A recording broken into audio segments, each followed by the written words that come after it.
ازيكم حبايبي؟ عاملين ايه؟ يا رب تكونوا بخير وفي احسن حال. النهارده هنعمل بقى البرجر اللي انا قلت لكم عليه. بصوا، انا عامله كذا طريقه للبرجر. دي طريقه منهم، دي طريقه اقتصاديه. في الظروف الاقتصاديه اللي احنا فيها دي كل حاجه غاليه طبعا. فهقول لكم ازاي تعملوا البرجر حلو ما يكشش معاكم، وازاي يجيب معاكم كميه حلوه. بصوا، وازاي كمان تحطوا طماطم، الطماطم شكلها يبان والحاجه الخضراء اللي تحطوها سواء فلفل خاص اي حاجه زي كده ازاي برضو تبان. وبمكونات سهله وبسيطه. وهقول لكم برضو لو في حاجه بدل حاجه ممكن تحطوا ايه.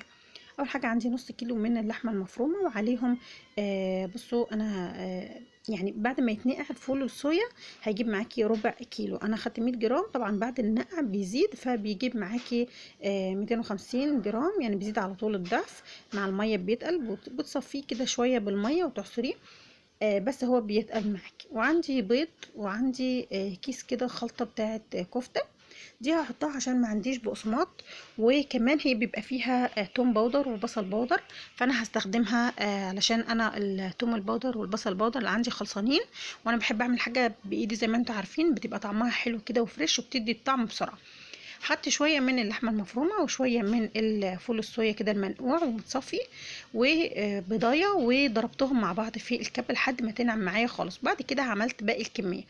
بعد ما ضربتهم بقى كويس جدا هحط عليهم بقى الخلطه اللي عندي. ما عندكيش خلطه هتحطي بقى شويه كده معلقه من البقسماط، او ممكن تستغني عنها. بس البيض معاكي هيمسك معاكي كويس. بس عشان ما تبقاش العجينه معاكي خفيفه خالص، البقسماط بيخليها تمسك نفسها برضو شويه تتخن يعني. هنا بقى حطيتها كده في طبق بعد ما خلاص ضربتهم كويس. وحطيت بقى دي بقى يعني مش هحط ملح ولا حاجه. هستنى في الاخر خالص هشوف الملح بعد ما اعمل كده قطعه واسويها واحط. حطيت الخلطه وهشوف بقى طعم الكفته مع البرجر معايا طعمه ايه، واديت الطعم اللي انا عايزاه ولا لا. طبعا الطريقه دي اقتصاديه جدا وسهله جدا. حطينا كميه من الفول الصويا، كميه حلوه على نص كيلو لحمه مفرومه. وبصوا انا هنا بقى ايه، طبعا حسيت ان الخلطه خفيفه شويه مش مديه قوي النكهه اللي بحبها. فحطيت بقى قرفه وجنزبيل، ربع معلقه قرفه ونص معلقه صغيره، كل معالق دي صغيره جنزبيل. وهنا كده حسيت القوام تقل شويه بعد ما حطيت الخلطه، رحت مزوده كمان بيضه. بصوا هو كيلو اللحمه بياخد 6 بيضات. ده لو انت عايزاه بقى ايه يبقى زي بتاع الشركات والمصانع. صدقوني بيبقى خفيف جدا كده، ولما بتيجي تطلعيه بتلاقيه خفيف وبيسيح، لان هما بيبقوا حاطين له بقى مزودينه بقى بهارات وفول صويا وماسكينه بقى اللي بيخليه يمسك اللي هو البيض. تمام. انا هنا قلت جزء لقيته لا. الملح عندي عايز ملح وعايز تتبيل شويه، فحطيت له فلفل اسود وحطيت شويه من الملح، ملح وفلفل. عايزه طبعا تعمليه وتحطي ملح وفلفل بس مفيش مشاكل. عايزه تحطي حبهان ورق لورا وتوم باودر وبصل باودر، اللي انت عايزه تحطيه حطيه. انا بقولك اهم حاجه الاساسيات ان انت هتحطي بيض وهتحطي فول صويا عشان يزود معاكي الكميه. هتجيبي بقى اي حاجه قطاعه بتاعه البرجر، او ما عندكيش عندك غطايه. بصوا انا هنا عملته بالغطايه بتاعه البرطمانه الكبيره اللي عندي، غطايه بلاستيك كده بس تكون ما فيهاش رسومات ولا حاجه. تمام. وهتجيبي كده لو عايزه تحطي اكياس، هتجيبي كده الاكياس بتاعه الفينو اللي هي بتاعه السندوتشات، هتقطعيها نصين وبعد كده تقطعيها تاني نصين، يعني 4 تربع. كل يعني الكيس هتقسميه نصين تفرديه، وبعد كده كل نص هتقسميه اتنين. يا اما تجيبي ورق زبده، ورق الزبده هتدهنيه زيت، لان لما بنجيب الجاهز بنلاقي ورق الزبده ساعات لزق فيه وما طلعش بسهوله، فاللي بيخليه يطلع ان هو تدهنيه زيت، هيطلع معاكي بكل سهوله والورقه مش هتتقطع فيه البرجر. بصوا بقى البرجرايه حلوه وكبيره كده.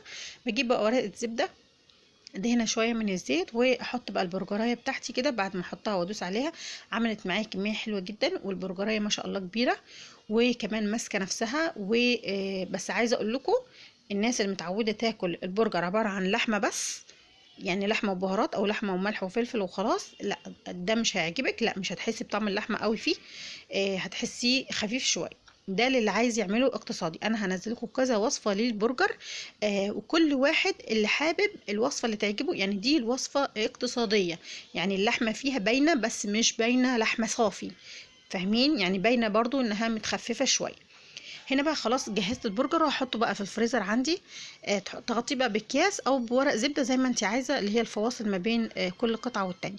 هنا عندي جزء كده من الجبنه الرومي وجبنه كده مكعب من الجبنه الشيدر. اللي هي طعمة دي بتبقى خفيفة شوية، مش اللي هي جبنة شيدر اللي هي الحمراء او اللي هي الغامقة دي، لا دي اللي هي المكعبات دي اللي بتتباع. انا معايا عندي هنا مكعب، فقطعته كده صغير. طبعا انا هعمل صوص جبنة، مش يعني مش هحط بقى شرايح، مش هقطع شرايح لان هي مش بتسيح كويس معايا. فانا هعمل بقى صوص وهحطه بقى على البرجر صوص، يعني مش هحط قطعة وخليها تسيح لان مش بتدي الطعم قوي.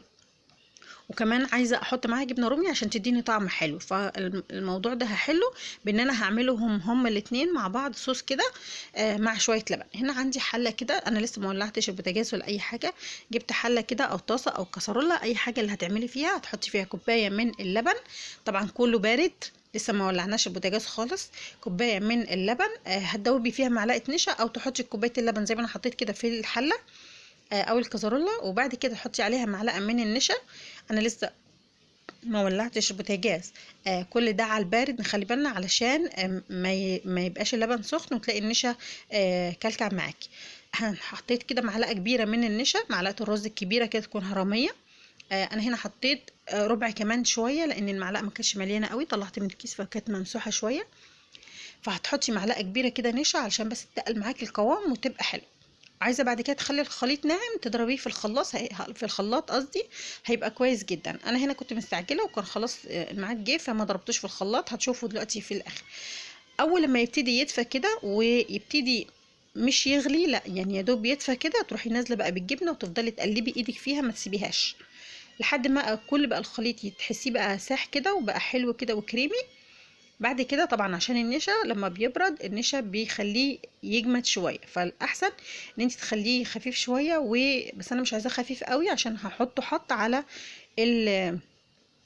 البرجر زي ما انتوا هتشوفوا دلوقتي.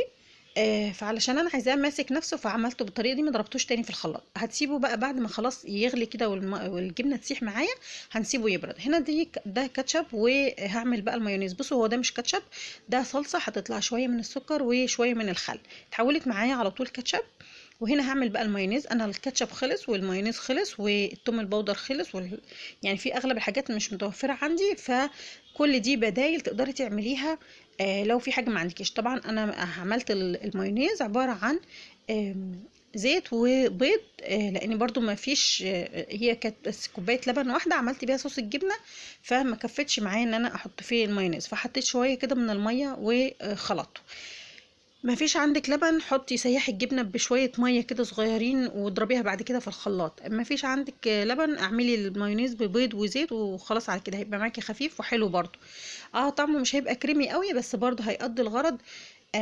يعني ما تقوليش مثلا مش هعمل برجر عشان ما فيش لبن مش هعمل برجر، لا اتصرفي واعملي باي حاجه. المهم ان انت تعملي الوصفه وباي بدايل كده بسيطه هتطلع برضو معاكي حلو. مش هتطلع مظبوطه 100%. لو انت عايزه بقى الحاجه الوصفه تطلع 100%، تستني بقى لما تكوني كل المكونات بتاعتك علشان تعمليها تمام. او لو انت المكونات متوفره تمام اوكي. انما انا بقولك لو ما فيش حاجه متوفره تقدري تستبدلي اي حاجه. الوصفه هي طعمها هيتغير شويه، هتبقى خفيفه شويه بس مش هتتغير يعني تبقى حاجه وحشه. هنا بقى خلاص انا حطيت الجبنه بقى في علبه في التلاجة علشان تبرد خالص. دلوقتي بقى هاجي بقى اسوي البرجر بتاعنا. بصوا طلعته من الفريزر كان ماسك نفسه شويه. بصوا بقى احط بقى كده 2 في الطاسه. هو هيكش حاجه خفيفه جدا، اللحمه لازم تكش يا جماعه. بصوا لو هي لحمه صافي، بصوا شايفين كشت قد ايه، حاجه بسيطه جدا. ليه؟ لان انا مزوده فيها فول الصويا وبس. لو زودتي فول صويا بس البرجر معاكي هيتفتفت.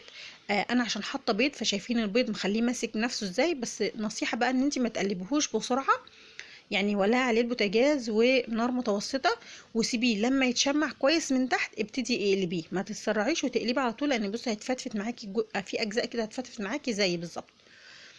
انا هنا كده عشان كنت مستعجله طبعا، فرحت بسرعه عايزه اخلص بقى بسرعه كده، فرحت قلبته. الاجزاء التانية اللي استنيت عليها بقى لما تشمع كويس كانت ماسكه نفسها وما اتفتتتش معايا. هنا بقى خلاص عندي كل حاجه جاهزه. بص تقدري تعملي كمان من الوصفه دي كفته، تقدري تعملي منها كفته مدوره، تقدري تعمليها صوابع، اللي انت عايزاه تقدري تعمليها على الفحم. يعني حلوه في كل الوصفات، بس زي ما بقولك دي تعتبر اقتصاديه شويه لان هي مش هتديكي طعم اللحمه الصافي. تمام. هي برضو مش اقتصاديه جدا اللي هي ما فيهاش طعم اللحمه، لا فيها وباينه وكل حاجه. عايزه اقول لك كمان على معلومه حلوه جدا جدا، تقدري تستغني عن كل البهارات والملح وكل حاجه، هتستخدمي الفلفل بس وتحطي مكعب مرقه تضربيه كده مع اللحمه، برضو هيديكي نتيجه حلوه. تمام. ده لو انت مش حابه البهارات، مش عندك بهارات ولا اي حاجه من الحاجات دي. هنجيب بقى العيش بتاعنا، هقول لكم بقى الطريقه اللي انت تحشي بيها البرجر بتاعك، يبقى الحاجات كده المحشي جواها تبقى باينه ازاي، تبقى باينه وازاي يبقى السندوتش كده مليان وحلو ويشبع ويبقى جميل. بصوا بقى الصوص ده عباره عن كاتشب ومايونيز مع بعض. انا هنا حاولت احطه وبعد كده جيت احط عليه الجبنه، فالجبنه طبعا زي ما انتم شايفين انا سايباها تخينه عشان تلزق في البرجر، نسيت وكنت هحطها من تحت بس لقيتها هتتزحلق مع الصوص الاولاني اللي انا حطيته. الطماطم بقى بتحطيها شرايح كده، بتقسمي الطماطميه نصين وبعد كده تقطعيها شرايح علشان تحطي كده، شايفين الطريقه يعني باينه في الشرح اهي، باينه لوحدها. تحطي كده شرايح شرايح في الجناب عشان تبان معاكي في احرف الساندوتش وتبان كده من كل اتجاه، يبقى الساندوتش عندك مليان والطماطم باينه والفلفل باين والبصل باين. تحطي الشرايح بنفس الطريقه اللي بقولك عليها كده في الاجناب كده، علشان لو حطينا شريحه واحده في النص مش هتبان اساسا في اول الساندوتش، هتلاقي الساندوتش عالي وفي نفس الوقت مفيش اي حاجه فيه باينه، باين الساندوتش عالي ومفيش اي حاجه باينه من الحاجات دي. مفيش الالوان الحلوه الجميله اللي بتبقى معروف بيها البرجر، طبعا البرجر معروف بالالوان بتاعته والحاجات. تقدري كمان تحطي بدل البصل لو ما بتحبوش خيار مخلل، اي حاجه متوفره عندك وانتي حباها تقدري تعمليها. انا هنا الجبنه دي علشان الجبنه لما بسيحها بتبقى عادمه وملهاش طعم، عامله زي الجبنه نستو كده عادمه شويه ومش بيحبوها عندي قوي، فحطيت لها جبنه رومي عشان كده سيحت الاتنين مع بعض. فاهمين؟ بس تقدري بقى يعني استبدلي اللي انت عايزاه بقى. بصوا بقى اداني شكل حلو وجميل جدا جدا، وكل حاجه في الساندوتش باينه، اخضر وابيض والوان وبرجر وكل حاجه. اتمنى يا رب الفيديو يعجبكم. لو في اي وصفه برضو حابين ان انتوا تعرفوها او في اي بدايل او في اي حاجه حابين انتوا تعرفوها، ابعتولي واكتبولي على الكومنتات. وما تنسوش بقى لو عجبكم الفيديو ما تنسوش لايك واشتراك للقناه، واشوفكم في فيديو جديد. مع السلامه.